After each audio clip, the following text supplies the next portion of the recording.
Good morning, Bobcats. This is Mrs. Baluarte, and I'm here this morning with my daughters, Elena and Sia. and we're so happy to be doing morning meeting with you this morning. Today is Wednesday, June 3rd, and we're going to start this morning with our greeting. This morning, Sia is going to teach us a new greeting. All right, this greeting is called the octopus greeting. I learned it from one of my teachers. It goes like this. The reason for this is because when two octopi meet, they get scared and therefore swim away. Now we'll demonstrate. Good morning, Mommy. Good morning, Sia. Good morning, Elena. Good morning, Mommy. Good morning, Sia. Good morning, Milena. Now you can try it at home, doing it with a family member like this, or with yourself like this. This morning for our activity, we're going to be teaching you a math magic trick. So for this math magic trick, you need to have at least 2 dot dice, a piece of paper, and something to write with.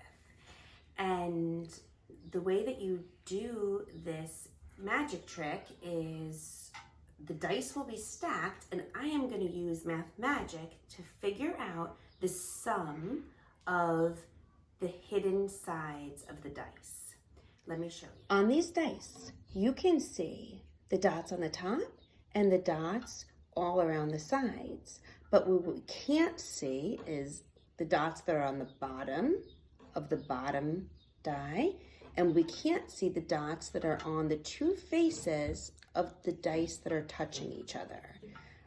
In this magic trick, I am going to use math magic to figure out what the sum or the added total of those sides, the hidden sides, is. Okay, now we are going to do the magical trick, and I have my math magician assistants here to assist me. Okay, so to begin with, Milena, could you please put all of those dice in my hat?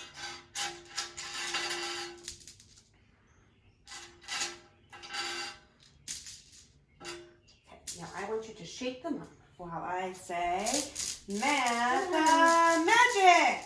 Okay, now you're going to pick 2 dice and stack them on the table. Can I look at them? You can do whatever you want, but don't tell me anything. And then you can take the rest of the dice and dump them on the couch. Cast them away. Okay, did you guys do it? Okay. Okay, now I'm going to put my math magician hat back on, and I'm going to take my piece of paper. You can see nothing is written on these yet. And I am going to write down, using my mathematical thinking, what do I know is the sum of the 3 hidden sides.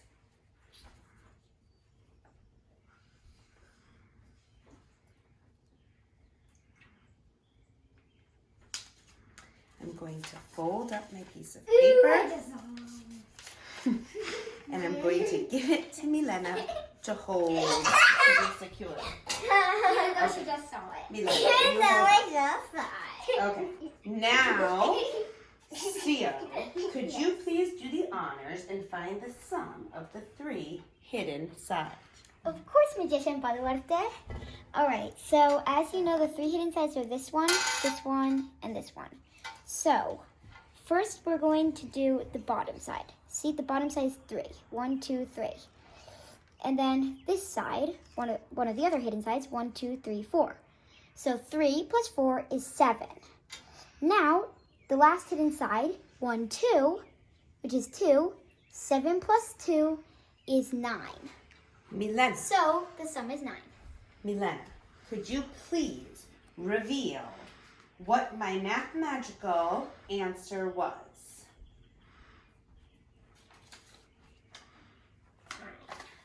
9. You see it? Ta-da! She was correct. Math magic! Now we're going to explain to you how we use math magic to solve this trick so that you can do it at home also. So, if you come and look at the dice, The reason why this trick works is because dot dice, the opposite sides, the sides that are on opposite sides of the cube, always add up to equal 7. For example, 2 plus 5 equals 7, 6 plus 1 equals 7, 4 plus 3 equals 7. While the girls were setting up, I quickly took a little peek and I saw that 5 was at the top. I knew that the top and the bottom of the bottom cube had to equal to 7. And then I thought to myself, okay, well, if I know that the total of the top cube is going to be 7, and I know I already have the part 5, if I picture it like a number bond, and 7 is in the square, that's the total, and the part I have is 5, the other part would be 2. And then I added 7 plus 2 equals 9. Sio solved it another way using subtraction, and she's going to explain that to you. All right, so as Magician Baluarte said, the opposite sides need to equal 7. So I'm like, all right, so I know this side and this side equals 7, and this side and this side equals 7. So if I was going to go around and take a quick peek and say that and see that this was 5, then I would be like, okay, so 7, which again would be made by this, and 7, this and this, is 14 if you add them together. So I see 5 on top and I say, well, what's 14 minus 5? Which is 9. And that's how we both got the answer 9. We hope you like the magic trick. For our physical activity this morning, we're going to be showing you some of our favorite yoga poses. Some of these you might know from Mr. Trot and Arlo or from other times that you've done yoga, and some of these might be new. And a big part of yoga has to do with breathing deeply. So we're going to practice taking some deep breaths together. When you inhale, that's when you breathe air into your body, and when you exhale, that's when you release the air from your body. And you can inhale and exhale through your nose or through your mouth. In yoga, you usually inhale and exhale through your nose. So we're going to practice taking some deep breaths together. So first we're going to inhale and exhale. And one more time, inhale and exhale. Okay, let's get started. For our first series of yoga poses this morning, we're going to be doing cow pose, cat pose, and downward dog. So to begin with, we're going to be on our hands and knees, and our hands are going to be directly underneath our shoulders. For cow pose, you're going to bring your shoulders and your head back and your chest forward while you inhale. And then for cat pose, you're going to round your back and look at your belly while you exhale. Let's inhale for cow and exhale for cat. Now we're going to relax our backs, tuck our toes under, and lift our bodies up into downward dog. We're going to take a deep inhale as we feel our hands and feet pressing into the mat. And then we're going to exhale as we gently lower our knees back to the mat. And that was our first set of yoga moves. For our second set of yoga poses, we're going to be doing mountain pose, tree pose, and eagle pose. So to begin with, we're going to start by standing in mountain pose with our feet about hip width or a little bit less apart, facing forward. Our shoulders are back and our head is reaching up toward the ceiling. And now we're going to move into tree pose. So you're going to have your right foot firmly pressed into the ground, and you're going to slowly lift up your left leg and put the sole of your left foot or the bottom of your left foot on the inside of your right leg, either above your knee or below your knee.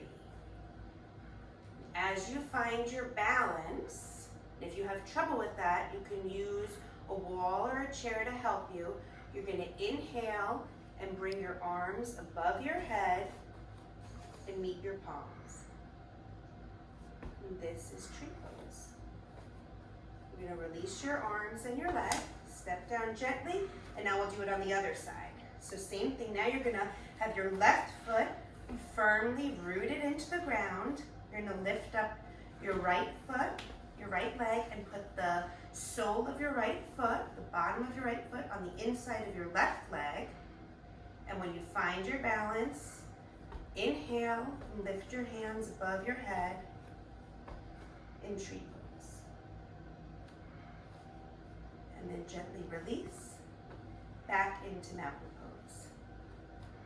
Next, we're gonna do eagle pose. So for eagle pose, you cross one leg across the other. Stretch your hands out in front of you, meet your palms.